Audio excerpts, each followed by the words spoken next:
Auch wenn die Medien möglicherweise bald gar nicht mehr darüber berichten, machen wir damit stur weiter.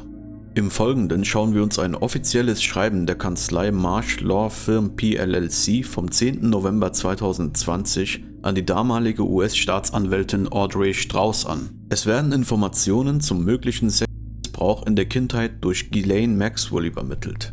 Wir schauen uns das deswegen an, um nochmal zu verstehen, wie schwerwiegend dieses Verbrechen ist, worin hochrangige Persönlichkeiten verwickelt sind. Deswegen nochmal eine klare Warnung, dass der folgende Inhalt sehr schwer verdaulich sein wird. Wer empfindlich bei solchen Dingen ist, sollte das Video nicht weiterschauen.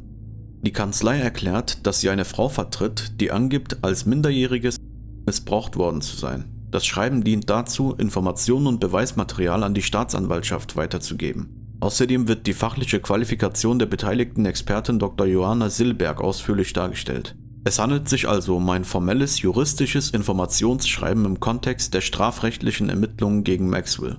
Wir werden es uns komplett durchlesen, da unfassbare Details dieses organisierten Verbrechens ans Licht kommen. Das Dokument gehört zu den veröffentlichten Akten und ist in der Videobeschreibung verlinkt. Im Namen der Marsh Law Firm PLLC von Johanna Silberg schreiben wir, um Informationen über einen unserer Mandantinnen bereitzustellen. Eine Frau, die berichtet hat, dass sie im Jahr von Personen missbraucht wurde, die den Beschreibungen und Umständen von Jeffrey Epstein und Ghislaine Maxwell entsprechen. Sie verfügt zudem über Informationen zu weiteren möglichen Mitverschwörern in Verbindung mit ihnen. Als erste Fußnote steht dann noch: Ich bin Anwältin bei der Marsh Law Firm und vertrete Hunderte von Opfern und Überlebenden von Missbrauch in der Kindheit vor Gerichten in den gesamten Vereinigten Staaten. Außerdem bin ich Vorsitzende von Child US, einer gemeinnützigen Organisation in den Vereinigten Staaten, die sich der Reform der Verjährungsfristen für Ansprüche wegen Kindesmissbrauch widmet. Zudem habe ich zur gesetzlichen Verbesserung für Überlebende beigetragen, indem ich mich im Kongress für den Amy, Vicky und Andy Act sowie für das Child Victims Act des Bundesstaates New York eingesetzt habe. In dieser Gelegenheit habe ich mit Dr. Silberg zusammengearbeitet, um Beweismaterial und weitere Informationen im Zusammenhang mit zu sammeln, Bildmaterial sexuellen Kindesmissbrauchs an die Strafverfolgungsbehörden zu übergeben, Informationen zu recherchieren, zusammenzustellen und auszuwerten, zu beraten sowie sie hinsichtlich etwaiger zivilrechtlicher Ansprüche zu vertreten. Dann noch eine Fußnote zu Dr. Silberg. Dr. Silberg ist eine international anerkannte Expertin für schweren Sexmissbrauch in der Kindheit und Dissoziation. Sie war leitende Beraterin für Kinder- und Jugendtraumata am Shepherd Pratt Health System in Baltimore und so weiter und so fort. Und jetzt fängt es an. Nur eine kleine Vorwarnung, viele Stellen sind zensiert. Wir versuchen dennoch nicht zu dekontextualisieren. Deswegen wird die Übersetzung nicht zu 100% klar. Aber 99% sollte unbestritten sein. Die zensierten Stellen werden mit X bezeichnet, weil es beim Vorlesen irgendwie sinnvoll behandelt werden muss. Wie das beim Übersetzen ins Deutsche am sinnvollsten zu handhaben ist, habe ich ChatGPT überlassen und finde es als eine geeignete Lösung. Ein Großteil des sexuellen Missbrauchs, teilweise dokumentiert durch Bilder, die sie zur Verfügung gestellt hat, war gewalttätig und sadistisch. X, sie ist sprachlich gewandt und erinnert sich detailliert an bestimmte Ereignisse im Zusammenhang mit ihrem Missbrauch in New York. Ihre Aussagen scheinen durch Dokumente und Fotografien gestützt zu werden, die sie vorgelegt hat.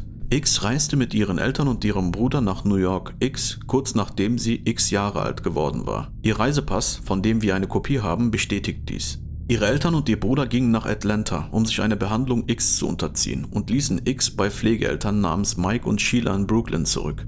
X glaubt nicht, dass dies ihre echten Namen sind. Sie glaubt, dass Sheilas richtiger Name Barbara Levin oder Levin, sie ist sich bei der Schreibweise und den Vokalen unsicher, ist. X berichtete, dass ihre Pflegeeltern sie sexuell missbrauchten und an andere weitervermittelten, unter anderem bei Partys in einem vornehmen, reichen Haus in New York City. Es gibt Hinweise darauf, dass dieses vornehme, reiche Haus Epsteins Anwesen in New York City war und dass Epstein und Maxwell X in diesem Haus anbahnten, also groomten und sexuell missbrauchten. X beschrieb den Eigentümer des vornehmen, reichen Hauses als jemanden mit lockigem Haar oben auf dem Kopf und großen, dichten Augenbrauen. Sie hörte, wie man ihn Jeffrey nannte. Sie erinnert sich daran, ihn mit Öl zu massieren und von ihm missbraucht worden zu sein. Er trug Anzüge oder, wenn er wollte, dass X sexuelle Handlungen mit ihm vornahm, ein Handtuch. X erinnert sich außerdem an eine Frau in dem vornehmen, reichen Haus, die sehr wichtig wirkte und dort das Sagen hatte. Sie war groß, schlank, hatte kurzes dunkelbraunes Haar und braune Augen, trug Anzüge und andere elegante Kleidung und sprach mit britischem Akzent. X erinnert sich, wie die Frau auf der großen Steintreppe im Inneren des vornehmen, reichen Hauses stand und manchmal gelb trug. X sagte, der Name der Frau habe ein N enthalten und habe wie Lane geklungen, möglicherweise aber länger. X sagte, dass Lane ihr sagte, dass X Augen denen von X ähnlich gewesen seien. X berichtete, dass Lane X und andere Mädchen wie sie, einige älter als sie, anwies, Männer wie Jeffrey mit Öl einzureiben. Lane zog X die Kleidung aus und zeigte X, was sie tun sollte, indem sie Öl auf X Körper auftrug. Jeffrey war im Raum, als Lane X zeigte, was zu tun war. Lane sagte, dass X alles tun müsste, was die Männer ihr sagten, nachdem X das Öl eingerieben hatte. X sagte, dass sie in diesem Haus viele Male von Jeffrey missbraucht wurde und auch von anderen Männern dort. X erinnert sich, in dem vornehmen, reichen Haus vergewaltigt worden zu sein. X' Beschreibung des vornehmen, reichen Hauses stimmt mit der Lage und den Merkmalen des Manhattan-Anwesens überein, das 1997 im Besitz von Epstein war oder von ihm kontrolliert wurde. Sie sagte, das vornehme, reiche Haus habe sich in der 9 on 71 Street in Manhattan in der Nähe des großen Parks befunden. Epsteins Villa befand sich in der East 71 Street 9 in Manhattan, östlich des Central Parks. Sie sagte, das Haus habe mindestens 6 Stockwerke gehabt, sei cremeweiß gewesen, mit vielen Schlafzimmern, einer großen gewölbten Tür mit einer unheimlichen Männerfigur obendrauf und 2 kleinen Türen auf beiden Seiten mit Frauenfiguren darüber.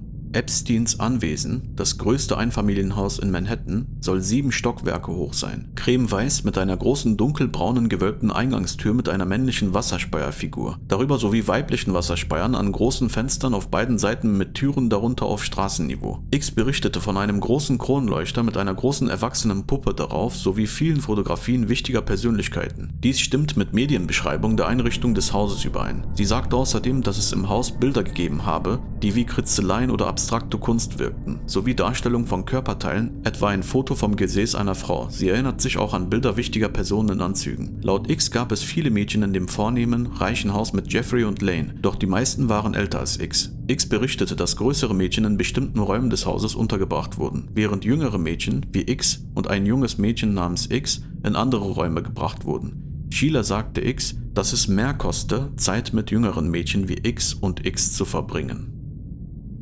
Wartet ab, es wird noch schlimmer. Bei den Partys sah X, wie Sheila freundlich mit Maxwell interagierte, was darauf hindeutete, dass sie sich kannten und zuvor gemeinsam an solchen Veranstaltungen teilgenommen hatten. Sie glaubt, dass auch Mike Epstein kannte. X sagte, dass sie im vergangenen Jahr, kurz nachdem sie begonnen hatte, sich zu öffnen und einer neuen Therapeutin von dem Missbrauch zu berichten, auf ihrem Handy Fotos ihres Missbrauchs und andere erschreckende Bilder erhielt. Die Therapeutin bestätigte, dass sie niemanden außer Dr. Silberg von dem erzählt hatte, was X offenlegte. Etwa zur gleichen Zeit rief ihr Pflegevater Mike, der über die Jahre hinweg weiterhin Kontakt zu ihr gehalten hatte, X an und sagte, falls sie den Missbrauch irgendjemandem offenlege, würden die schrecklichen Dinge, die ihr zuvor widerfahren seien, weitergehen. X glaubt, dass Mike und andere die Bilder als Drohung an sie weitergaben, um sie zum Schweigen zu bringen und sie möglicherweise dazu zu bringen, sich selbst zu verletzen. X übergab die Bilder, von denen viele sexuellen Kindesmissbrauch zeigen, an Dr. Silberg, die erkannte, dass deren Besitz strafbar war und sie umgehend an X weiterleitete. 2 der Bilder, die an X gesendet wurden und die Dr. Silberg überprüfte und an X weiterleitete, zeigen ein Mädchen, das X ähnelt, das von einem erwachsenen Mann auf einer türkisfarbenen Couch vergewaltigt wird. X glaubt, dass die Vergewaltigung in dem vornehmen, reichen Haus stattfand. Dr. Silberg berichtete, dass eines der beiden Bilder ein Fenster zeigt, möglicherweise mit einem dunklen Mittelpfosten, hinter dem erwachsenen Mann, sowie ein Blick durch das Fenster auf ein cremeweißes Gebäude und Bäume. Hier ist ein zugeschnittener, nicht sexuell expliziter Ausschnitt des Bildes, der den Oberkörper des Mannes, die Couch und das Fenster zeigt. Diese Aussicht scheint dem zu entsprechen, was man möglicherweise aus einem Schlafzimmerfenster mit Mittelpfosten in einem hochgelegenen Raum an der Vorderseite des Epstein-Anwesens gesehen haben könnte, mit Blick nach Süden über die Rückseite des Frick-Museums oder eines anderen Kalksteingebäudes auf der Südseite der 71 Street zwischen Madison und Fifth Avenue. Hier ist ein Foto der Außensicht der oberen Stockwerkfenster des Anwesens, das dunkle Mittelpfosten in den oberen Fenstern zeigt. Auch wenn möglicherweise kein Zweifel mehr an diesem Fall besteht, sei das alles hier mit angesprochen. Einige Details über die genaue Beschreibung überspringen wir. Ihr könnt es euch genauer durchlesen. Um das Opfer auf dem Bild der türkisfarbenen Couch mit X zu vergleichen, folgt hier ein Familienfoto von X auf dem Rückflug von New York nach Israel. X trägt Kopfhörer und lehnt sich an etwas, das wie ein Flugzeugsitz aussieht. Das Foto zeigt erhebliche Verletzungen im Gesicht- und Halsbereich. Was zum Teufel hat man mit diesem Menschen gemacht? Die Kopfhörer auf dem Kopf von X sowie der Passagiersitz ähneln denen einer El Al-Flugreise auf diesem Foto aus dem Jahr 1994. Wir verfügen außerdem über ein Dokument, das ihr Gesicht, soweit es auf den pornografischen Bildern sichtbar ist, die sich im Sitz von X befinden, mit Fotos aus ihrer Kindheit vergleicht, um zu untermauern, dass es sich bei diesen Aufnahmen um sie handelt. Auf Wunsch stellen wir dieses Dokument gerne zur Verfügung. Auf mehreren der pornografischen Bilder ist ihr vollständiges Gesicht zu erkennen. Hier ist ein weiteres Familienfoto von X im Alter von etwa X Jahren. Hier ist ein Foto, von dem X glaubt, dass es von Mike stammt, auf dem X im blauen Shirt und Olivia zu sehen sind, während Mike hinter ihnen steht. Das Bild wurde an das Telefon von X gesendet. X verfügt über ein weiteres Bild, das einen Teil von Mikes Gesicht zeigt, diesmal sichtbar beteiligt am Missbrauch von X. Zusammen könnten die beiden Teilaufnahmen von Mikes Gesicht helfen, ihn zu identifizieren. Letztes Jahr hat sie nicht nur Bilder verschickt, sondern auch gesagt, dass Mike ihr erzählt habe, ihre Pflegemutter Sheila würde nach Israel kommen und sie zu einer netten Familie bringen. Sie glaubte nicht, dass es nett sein würde. Während Medienberichte behaupten, dass ihre Opfer von Epstein und Maxwell hauptsächlich Teenager waren, gibt es Hinweise darauf, dass sie auch jüngere Mädchen missbraucht haben. Jean-Luc Brunel soll Epstein ein Geburtstagsgeschenk in Form von 12-jährigen Drillingen gemacht haben. Ein Opfer von Epstein erklärte in der Netflix-Dokumentation Who Killed Jeffrey Epstein, dass, als sie um 1995 als Rezeptionistin in der Villa in New York arbeitete, immer viele Mädchen, kleine Mädchen, ein- und ausgingen. Ein Telefonnotizzettel bezog sich auf Russischunterricht für 2x8-Jährige. Und X in einem Exposé im australischen Fernsehen sagte, dass Epstein Mädchen suchte, je jünger, desto besser. X Bilder könnten vermutlich anderen Opfern von Epstein Maxwell gezeigt haben, um zu sehen, ob sie sich an sie erinnern. Nach unserem Verständnis war X in der New Yorker Villa von Epstein. Und jetzt wird es besonders hart. In dieser Fußnote ist beschrieben, das Foto zeigt ein Mädchen mit sichtbarem Gesicht, das vorpubertär aussieht und mittellanges dunkles Haar hat. Mehrere kaukasische Männer halten die Beine des Mädchens gespreizt. Ihre ist sichtbar und aufgerissen. Und es tritt Blut raus. Im Vordergrund des Fotos scheint ein Mann in einem weißen Hemd seine Hand oder etwas anderes in ihre einzuführen.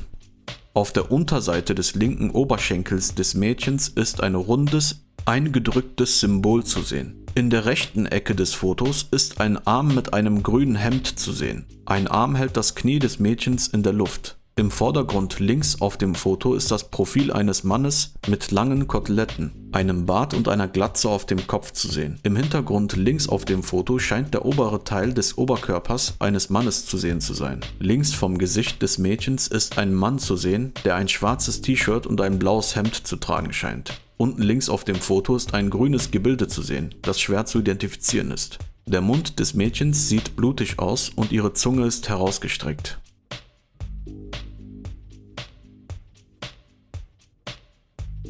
Unter ihrem linken Auge befindet sich eine Prellung und auf der linken Seite ihres Halses eine rote Stelle und auf ihrem Bauch sind violette Prellungen zu sehen. X erinnert sich an die Handlungen, die auf diesem zusätzlichen Bild zu sehen sind. Was zum Teufel ist hier los? In einem anderen Dokument erfahren wir weitere grausame Dinge. Dieses Dokument ist nicht nur einmal auf der Webseite. Und das Bedenkliche daran ist, dass immer verschiedene Stellen zensiert wurden. Was war die Absicht dahinter? Wieso hat man das überhaupt so schlecht gemacht? Haltet euch fest. Als ich 6 bis 8 Jahre alt war und in X in Surrey, Großbritannien lebte, wurde ich nachts betäubt und von meinem Vater, X, zu pädophilen Partys gefahren. Das Haupthaus, in das ich gebracht wurde, liegt hinter Thorpe Green, am Ende einer privaten Straße. Die Hurst Farm Livery Stables befinden sich nebenan. In der Einfahrt dieses Hauses wurde ich von einem dunkelblauen Auto mit einem personalisierten Kennzeichen, das auf X endete, angefahren. Gefahren von Prince Andrew. Ich wurde nicht ins Krankenhaus gebracht, erlitt jedoch dauerhafte Verletzungen an meinen Rippen, meiner Hüfte und meinem Bein auf der rechten Seite. Die Motorhaubenfigur des Autos brach beim Aufprall ab und blieb in meiner Hand. Später vergrub ich sie in der Nähe meines Hauses, sodass sie möglicherweise noch als Beweismittel auffindbar ist. Nachdem ich von dem Auto angefahren worden war, wachte ich bei Prince Andrew X auf. In diesem Haus wurde ich außerdem großes X. Ich habe medizinische Unterlagen über die daraus resultierende Infektion. Einmal lief ich nackt aus dem Haus weg und schaffte es bis zu der Irish Traveller Gemeinschaft, die Straße hinunter. Ich erinnere mich, einen Mann gesehen und mit ihm gesprochen zu haben. Daher glaube ich, dass es in der Gegend Irish Travellers geben könnte, die bestätigen können, was dort geschieht. Ich wurde auch in ein anderes Haus gebracht, das ich später als Frogmore Cottage wiedererkannte, als dessen Renovierung 2018 in den Nachrichten war. Dort wurde ich auf einem Tisch festgebunden und von Ghislaine Maxwell mit Elektroschocks gefüttert, umgeben von zuschauenden Männern.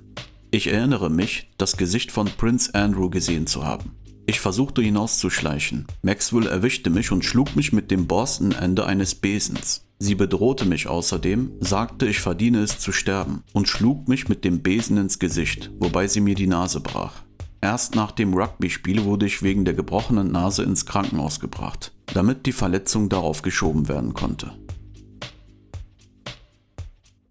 Zusätzliche Information: Während dieser Zeit fuhr ich auch jedes Jahr in den Urlaub X und wohnte im Haus meiner Großeltern X. Ich erinnere mich, dass mich mein Vater einmal über eine Stunde lang zu einem Herrenhaus mit einer bewachten Auffahrt und einem großen rechteckigen Swimmingpool fuhr. Ich wurde von einem Mann missbraucht, den ich später, als der in den Nachrichten war, als Epstein erkannte. Er versuchte auch, mich zu vergewaltigen, aber er konnte sein rundes und unförmiges Ende 2012 hatte ich all diese Erinnerungen noch nicht vollständig verarbeitet, aber ich zeigte meinen Vater bei der Polizei an, nachdem ich eine SMS von Ghislaine Maxwell auf seinem Handy gesehen hatte, in der stand, ich habe 2 Kinder und mich das sehr getriggert hatte. Ich halte es für möglich, dass mein Vater schon damals in der Beschaffung für den pädophilen Ring verwickelt war, da er mehrere örtliche Schulen und ein Heim für behinderte Kinder besucht hatte. Letztendlich wurde er nicht verhaftet und der Fall wurde nicht untersucht. Dadurch konnte er viele Beweise, wie beispielsweise Fotos, vernichten. Die Freilassung von Ghislaine Maxwell gegen Kaution würde zum gleichen Ergebnis führen. Es geht hier möglicherweise um Menschenhandel von den eigenen Pflegeeltern. Wenn du weiterhin glaubst, dass milliardenschwere Erwachsene in internen E-Mails ernsthaft über außergewöhnlich hohe Mengen an Pizza oder Beef Jerky und deren angeblichen Geschmack diskutieren, dann blendest du bewusst aus, was zwischen den Zeilen stehen könnte. Wenn wir hier von rituellem Missbrauch sprechen, dann können wir auch Kannibalismus nicht ausschließen. Wir haben rituellen satanischen Missbrauch an Kinder, die selbst in Deutschland seit vielen Jahren dokumentiert werden. Dieser Bericht war lediglich ein vergleichsweise harmloses Beispiel. Wir sprechen hier von Personen, die ein Macht- und Einflussniveau erreicht haben, auf dem moralische Hemmschwellen offenbar keine Rolle mehr spielen. Wenn die Vorwürfe zutreffen, dann geht es hier nicht um Randphänomene, sondern um systematischen Missbrauch, Folter und schwerste Verbrechen an Kindern.